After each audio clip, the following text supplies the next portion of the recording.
Hello, hello. Good morning, everyone. Good morning, Tracy, Saluta. We have someone from Montana today.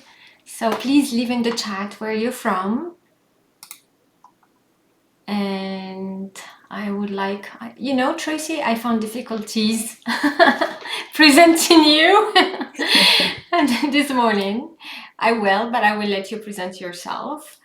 So Tracie Kenyon is the president, the CEO of the Montana Credit Union League. Her purpose is to advance credit union ideals using her skills, experience, and zeal for the credit union movement. She has amazing achievements, long list of credentials, and what I like is that she gets to build a great relationship and make stuff happen. She was described by her team as accepting, caring, compassionate, inspiring, positive, and smiley. I like that. Supportive and visionary. I think the best way is just to invite you to talk about you and your path and how did you get into this career and this inspiring career where you make a difference every day in the life of others.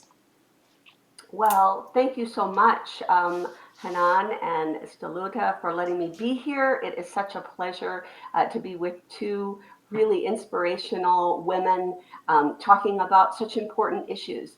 So, just a tiny bit about me. The most important thing is I'm a mama, I'm a wife, I'm a daughter, I'm a sister, I'm a friend. So, those are the important things. And I just get to be a CEO, sort of as part of my everyday sort of life, if you will. And being a CEO has been was a really big goal of mine.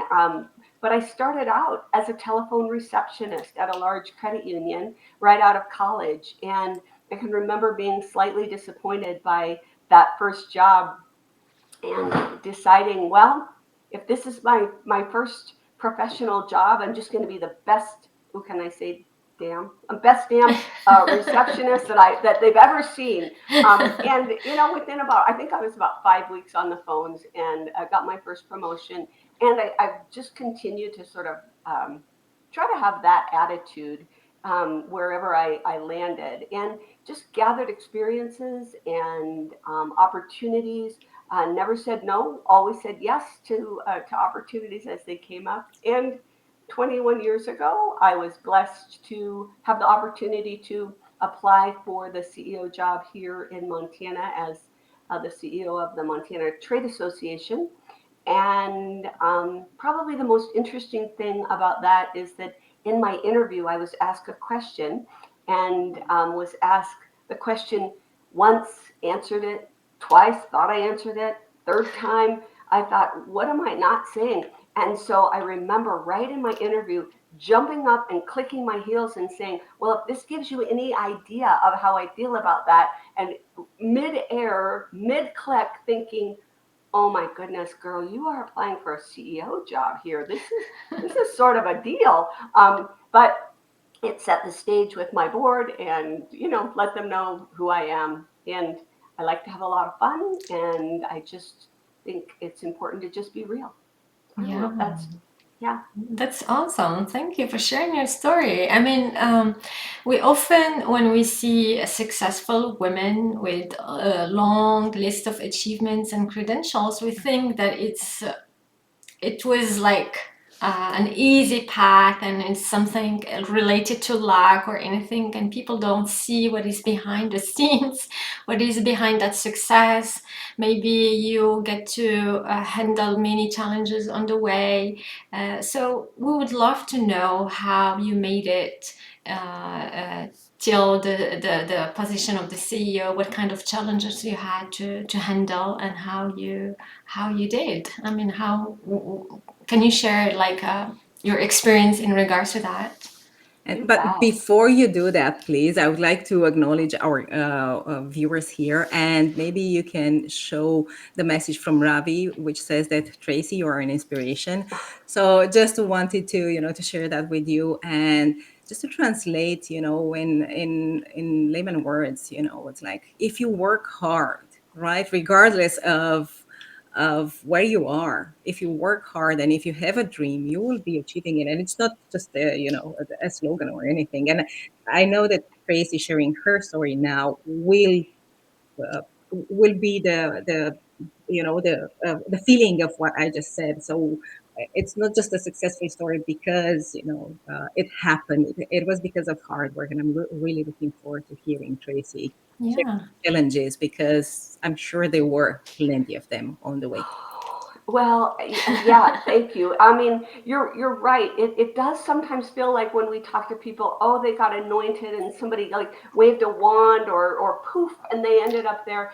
And that's just absolutely not the way that my path went. As I said, I started as a telephone receptionist, and I had some great opportunities at that particular credit union to do some cool things. And then I decided to move back to my home state, and I took a step backward. Actually, I had been a manager, and then I took a step backward to do a different job, and had to have a little bit of self talk again there, and always really have tried to think, all right, if this is where I'm at, what can I learn here? What can I give here? And how can I make sure that it is a healthy relationship, not just about me taking or me giving. And so I've always approached each of my positions like a relationship, and making sure that I am giving as much as I am taking, if you will. It was never enough for me to just draw a paycheck. I always wanted to be more involved and give more back. Um, and frankly, there were several times that I took steps backward to take steps forward, if that makes any sense. If I saw an opportunity, but where I entered into that particular organization wasn't at the same level that maybe I had been, I just went ahead and took it and found ways to advance. And at the point where I felt that I was ready to become a CEO. I'm not sure you're ever ready, but I thought, well, I'm just going to jump in with both feet and see what happens. And that was 21 years ago, and I'm still in this particular position. And certainly, there have been challenges along the way in this job as well. Anytime we work with people, there are challenges. Anytime we are willing to be open to ourselves and learn about ourselves, there are challenges, right? Absolutely. Absolutely. I love what you said. As much as I receive, I give, and this is something that most people don't recognize. I mean, life, maybe some people they are still in this approach. It's not only about waking up, going for a job, and coming back, and the circle is ongoing and never stops. It's about both giving and receiving, and this is really what keeps you attracting more opportunities, in fact, more nice things in your life, because giving somehow is receiving, and giving from your time and energy also give you more positive energy, and that positive energy also lead to more opportunities in your life. I mean, it's amazing. Yeah. So I heard you saying that you had a lot of I'm just curious if your motivation was always to be a CEO. I mean, from the very beginning when you started your career. Well, what I knew when I graduated from college, first of all, I knew that I was very privileged and blessed to be able to go to school, and at that point, so my undergraduate degree is in psychology with a minor in dance, and I remember thinking, well, what am I going to do now? I actually thought at one point about going into the dance world, and decided that I just didn't think that I wanted to have to work that hard physically, to be honest with you. And so I thought, all right, what's next for me? I knew that I wanted to wear a suit. Remember, this is the mid '80s, so I knew I wanted to wear a suit. I knew I wanted to carry a briefcase. I knew I wanted to have a private office, but I didn't really have a sense of what all, other than just kind of what it looked like. And so that was probably how I built my original dream. Was just, okay, I think I might know that I will have arrived when I have, when I've sort of looked the role. And what I quickly learned was, that's part of it, of course, but it really is about um, being a continual learner, making sure that every time that I had an opportunity, as I said earlier, I took it and I learned and I got better. And I also have always been a person, I believe, that has treated others with respect and kindness. And you build the relationships, and that's what it is. People, they say people do business with people, not companies. And that's so true. We really want to be around people who help lift us up. And I think that's been one of my goals as well, is um, actually not just lifting up. I sort of want to throw people above me. It's like, you know, because you see people who are more talented, or more energetic, or whatever, more whatever. And how can you help those people? And that also has been a goal in my career. I'm pleased to say that two of my former employees have gone on to become CEOs and executive directors in their own rights, and those are proud moments for me. Oh, that's nice. I think it is really rewarding indeed. And I think one of the things that I heard you saying is that, even if you don't have an idea of the title in itself, I don't think, I mean, very few people dream of becoming a CEO or becoming of, I don't know, a GM or whatever. But we do have an idea of what the people that we admire look like, right? And I remember when I was 18, my first role, my first job, I was still in high school, was as a receptionist as well. And my manager, who was running actually the organization, she was the type of woman that I was dreaming of becoming like, right? And in my head, I had this idea of exactly as you said, wearing a suit, having a briefcase, having a car, and going to my car and with the keys do the like tick tick. This is like something that was in my head. So it was, even though it was not so, I didn't know whether I want to be a CEO or whatever, but I knew that I wanted to have a certain standard of life, that I wanted to be in a profession that allows me to look in a certain way, and assessing that on the way. So I'm saying that for the younger professionals who are watching us, right? You don't need to have a clear picture from the very beginning when you start Yes. off. You just need to have a vision that you want to grow, a vision that you want to reach a point, and you assess on the way and you jump on opportunities. You need to be open. And I love that you touched upon the growth mindset, right? Be open and try new things, and also be open to compromising sometimes, and not in a negative way, but being open to sometimes step back or take a step on the side, and not just be stuck into something Exactly.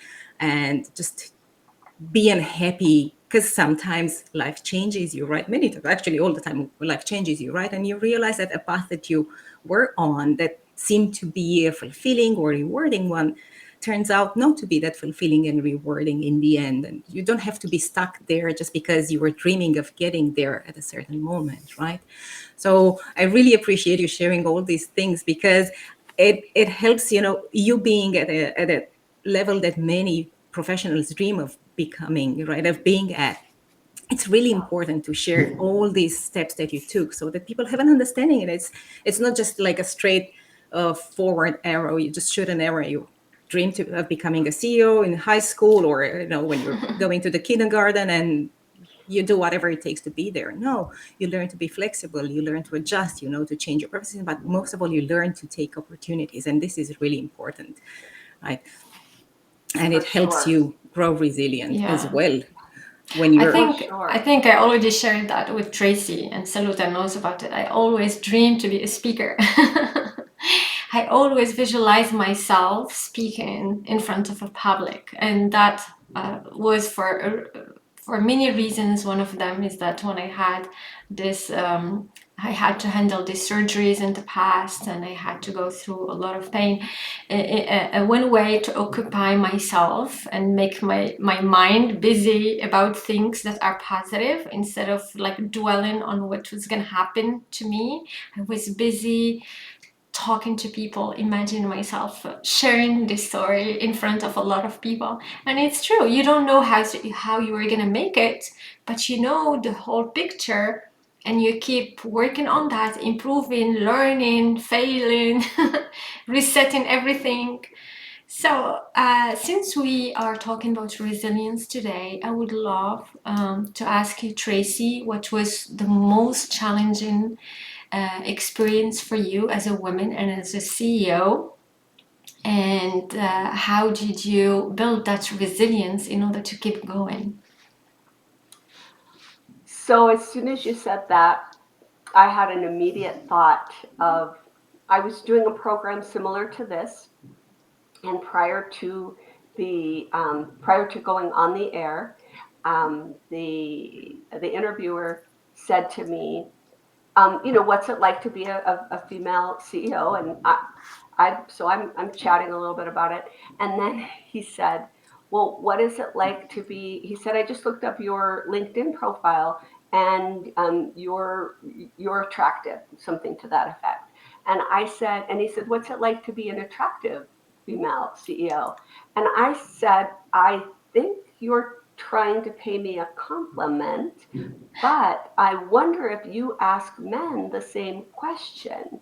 And he kind of hemmed and hawed a little bit. And I think one of the things that is, I don't know, challenging. By the way, my husband is also a CEO. He's a credit union CEO.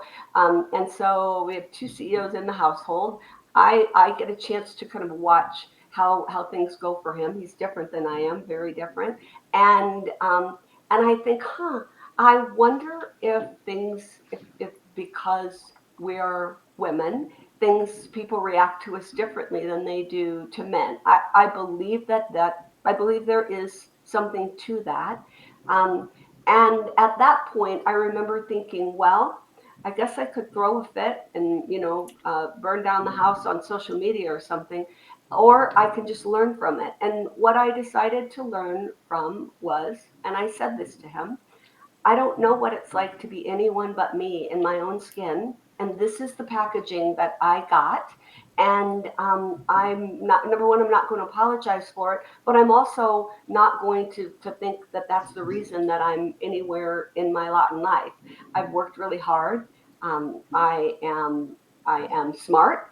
I am talented. I am kind, and listed of other things. But that was really challenging. It took the wind out of my sails a little bit, and I felt a little bit like I was being demeaned for being a woman, and so that was challenging. It has not happened to me, thankfully, often in my career. Um, but it did open my eyes and help me to realize that that sort of that sort of attitude is out there, even in these days. And as women, I've always felt that we have a responsibility to lift other women up, and men as well. So for the men in the audience, I love you as well. I just feel a responsibility for making sure that that women are lifted up and respected, regardless of what kind of wrapping they happen to get. Very well. Yeah, go Saluta. Couldn't agree more. And I'm going to share you a story that it stayed with me since last week. So I saw it on LinkedIn. I used to work for a technology company here, right? So I came across questions like the one that you came also in my career, which was, I don't want to talk about this. But the thing that I want to talk about is that so one of my former colleagues in this company, he shared a message on LinkedIn in which he was pointing out the fact that a woman, another woman, was staring down the success of another woman. So a woman was staring down the success of another professional woman just because of the way she looked. She assumed that because the professional woman looked she's really beautiful. Her professional career was based on the looks. And I love the fact that he, as a man, stood up and he made a point to acknowledge the success of the beautiful woman based on her skills and her experience and her hard work, and not based on the fact that of her looks. And I think it's so sad that people think like that. And it's it makes me, it really saddens me, because um, I think there's so many women who are achievers and who have to struggle and to prove themselves even more just because of the packaging they were fortunate to get, because there are people thinking like that in the world, because there is Yeah. this what is it called? I think it's probably a bias that we have somehow, that if you're smart, you're dumb. If you're beautiful, you're dumb, right? Yes. So Yeah. I think this is a bias that many of us have. It's somewhere underlying there, some of the conversations that we have. So this, for people, might not look like a challenge, but for women who are facing that, it's a real challenge to have to prove themselves even more, not just because they are women in a men's world, but also because they happen to look in a certain way and Yeah. uh, to be in a professional environment at the same time. Yeah. So, I worked with many women in politics, and one of them were part of the parliament, and others head of parties. And I remember her sharing the story with us. One day, the head of the parliament was absent, and she was the one who will lead the meetings. And she was sharing that in a way that she was feeling very bad, because just the fact that she was the one who will lead that meeting, and most of the meeting are men, that made her very uncomfortable, because they made her feel uncomfortable, and just because she's a woman. But I know that she's very competent and she's very smart and she's doing great, really involved in a lot of things, and she deserves to be there, and not because she's a woman, but she has the skills and the competencies and the human skills also to be in that position. And that it's amazing. I mean, I think women everywhere, either in society, in politics, in organizations, there are some, we still have a lot of work to do in order to remove this perception that women are successful. They are either beautiful or by luck. There is no luck here. Sometimes it takes a lot of effort to be where we are. Do you think, Tracie, I know that you put a lot of work there, a lot of hard work, a lot of failures, maybe between the achievements, a lot of setbacks. It's amazing. It's amazing. So I just want to go back and ask you, we talk often about mental resilience, and most people, well, I know a lot of people who think that mental resilience is only about, and it concerns only the professional field. So, do you think that we need mental fitness or mental resilience both in personal and professional? And why, according to you? Oh, absolutely. I think that mental fitness, mental resilience, emotional fitness, emotional resilience, I think that it is critical. Those are critical skills for being successful as humans, whether it's in our personal life or our professional life, because again, it's all about relationships. That is what I think it all boils down to.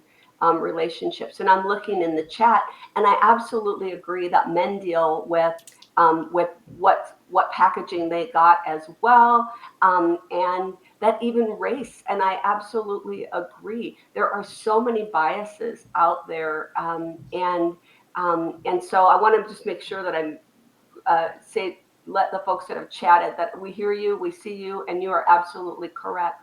And as far as being a successful human, I am a huge proponent of mental fitness, emotional fitness. It builds resilience. And really, what resilience is how quickly we bounce back from setbacks. And if we're constantly carrying all of, pulling those stones that we were, what if they were our setbacks, eventually we're just going to have this massive emotional baggage that we're carrying with us. If we're able to let go, and I don't mean in just sort of that toxic positivity, ha ha ha ha, everything is wonderful. It's really about working on it and digging into it, and taking the learnings from it. And then when we really need it, by the way, I'm a huge proponent for executive coaching. I've had an executive coach for about 9 years. But in addition to that, I'm a huge proponent for therapy as well. When things get rough, we should talk to someone who is qualified to help us get through those situations, to get through those roadblocks. And so that again is about being able to look internally, see where it is that we feel like we need help, but also to to to seek the help that we need, whether it's coaching or therapy, to make sure that we're not carrying this stuff. I have a piece of artwork by Brian Andrus, I think, and it says she left pieces of her life behind her wherever she went. It's easier to feel the sunlight without them. And it's so true. It's about sort of walking through our lives as as as light as we can be, because that's what allows us the ability to attract more. If we're still carrying junk from behind, we're we're still burdened by that. We're not open to new opportunities and changes that could be available to us.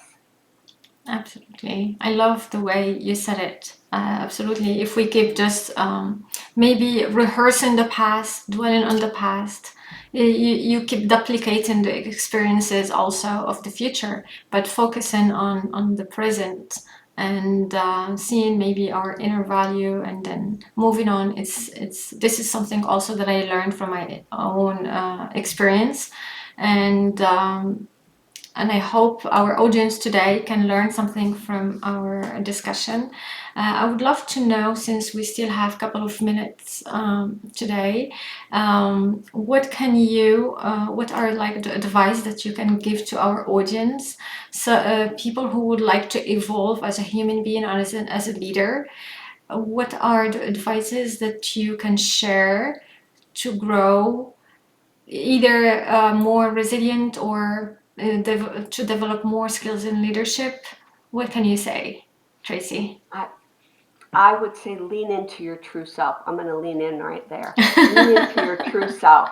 Because what I will tell you is, as I have looked at the trajectory of my 40-year career now, almost 40-year career, the more that I become true to who I really am, the more successful I become again as a human.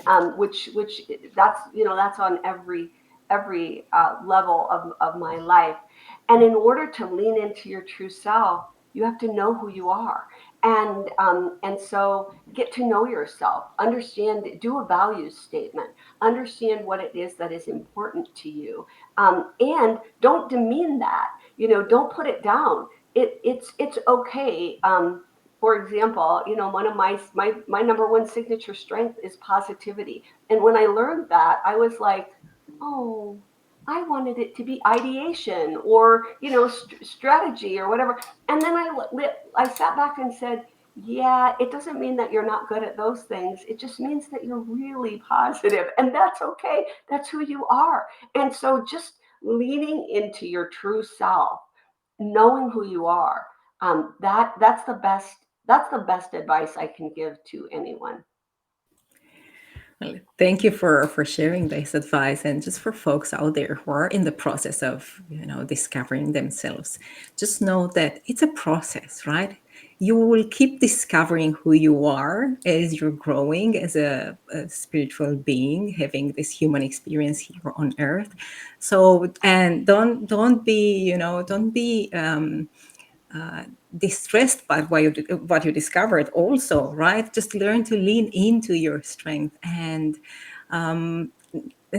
learn that there are things that, when things happen into your life, it's not because of you, right? And it's things happen also. Just learn to be true to yourself, which is not easy sometimes. And yeah, I love what James wrote here. When someone underestimates stereotypes, or for that matter undervalues you, make a mental note that they're revealing their limitations. So it's not about Yes, you, it's about yeah. them. So just And I like detach Mary yourself. also acknowledging that. Yeah, thank you. Exactly.